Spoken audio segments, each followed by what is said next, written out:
हजरात, middle east में Israel ने जंग फैला दी है। असर यह है कि हिजबुल्लाह का इतिहास में सबसे बड़ा नुकसान हो रहा है, लेकिन इजराइल को भी ऐसे ऐसे नुकसानात बीच बीच में झेलने पड़ रहे हैं कि बौखला रहा है। अब इराक के इलाके से कई सारे ड्रोन दागे गए, जिनमें 2 ड्रोन तो बिल्कुल इजराइल के करीब पहुंच गए और करीब पहुंचते पहुंचते एक ड्रोन भी मार गिरा दिया।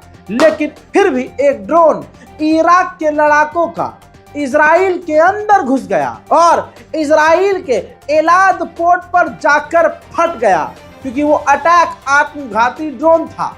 बताना चाहूंगा कि इजराइल ने पूरी कोशिश की कि इन ड्रोन्स को रोका जाए, लेकिन इन ड्रोन्स को इजराइल न रोक सका और इजराइल के अंदर ये ड्रोन घुस गए। साथ ही जब ये ब्लास्ट होता है तो कहा जा रहा है कि कई लोग घायल भी हुए हैं और उस इलाके में नुकसान भी हुआ है, पोर्ट पर नुकसान भी हुआ है इजराइल के। देखिए एक्सक्लूसिव तस्वीरें।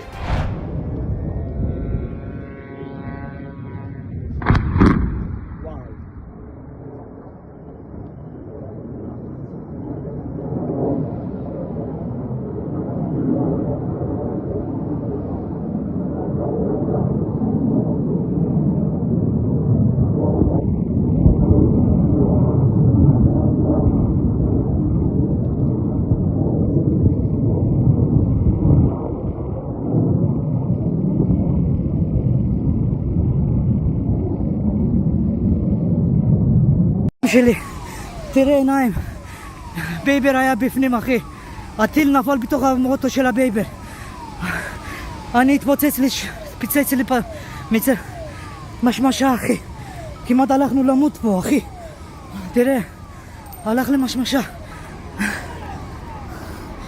תראה אחי, תראה הלך למשמשה אחי, כמעט הרג אותנו, הבייבר לקחו אותו לאמבולנס,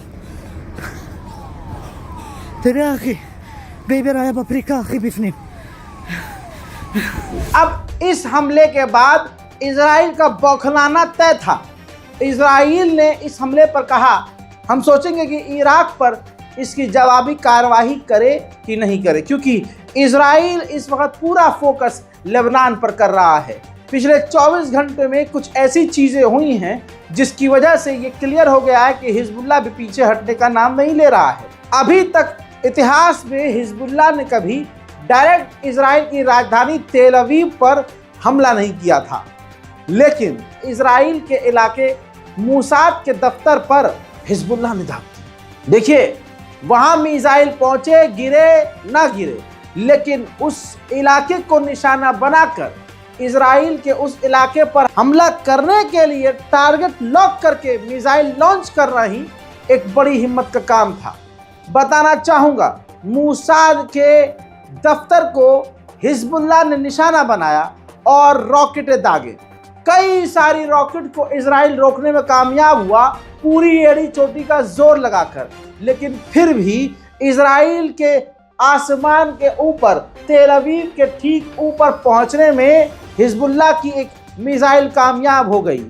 बस कुछ सेकंड पहले ऊपर से पीछे तक का जोर लगाकर इजराइल ने उस मिसाइल को रोक दिया और इस मिसाइल को रोकते रोकते इजराइल की आंखें बाहर आ गई।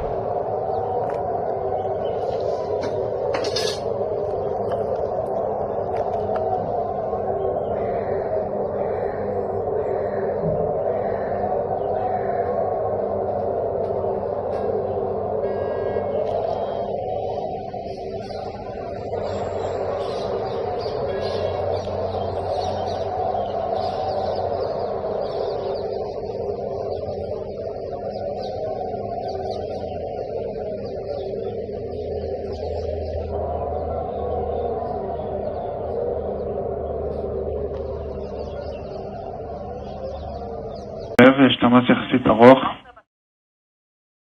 קיבלתי. מטרה מועסקת שלו? כן, הולכים להרץ את זה עם תל, תכירו? מאושר יירוט. हजरात, ये हिजबुल्लाह के रॉकेट थे। अब इस हिजबुल्लाह के रॉकेट के बारे में जानकारी ये है कि ये मिसाइल कादिर 1 नाम की मिसाइल थी और ये अब तक की नई तरह की मिसाइल थी। ये कोई हल्की फुल्की और नॉर्मल मिसाइल नहीं थी। इसको रोकने में इजराइल के पसीने छूट गए। ये वो इजराइल है जिसने कई मुल्कों पर हमले किए। फिलिस्तीन पर हमलावर है, मिसाइलें दाग रहा है, हवाई हमला कर रहा है। वेस्ट बैंक में गाजा मिटा दिया है उसने। इसके अलावा इराक सीरिया में हवाई हमले करता रहता है, रॉकेट दागता रहता है। लेकिन एक मिसाइल हिजबुल्लाह ने दागी और वो हिजबुल्लाह के मिसाइलें जो है टेररिस्ट ऑर्गेनाइजेशन तथा कथित टेररिस्ट ऑर्गेनाइजेशन हिजबुल्लाह जो लेबनान का संगठन है उसने दागी, तो अमेरिका भी नाराज हो गया और अमेरिका खौफ में आ गया। फुल स्क्रीन पर रिपोर्ट है। अमेरिका ने ऑफिशियली स्टेटमेंट जारी करके कहा है कि तेल अवीव पर जो मिसाइल हिजबुल्लाह की पहुंची है ये काफ़ी खबर चिंताजनक है, सोचने वाली बात है। इजराइल खतरे में है और हम इजराइल को बचाएंगे। उधर मेरे दोस्तों इजराइल का भारी नुकसान हो रहा है। मेरे दोस्तों 75% इजराइल का टूरिज्म बेकार हो गया है। कितना?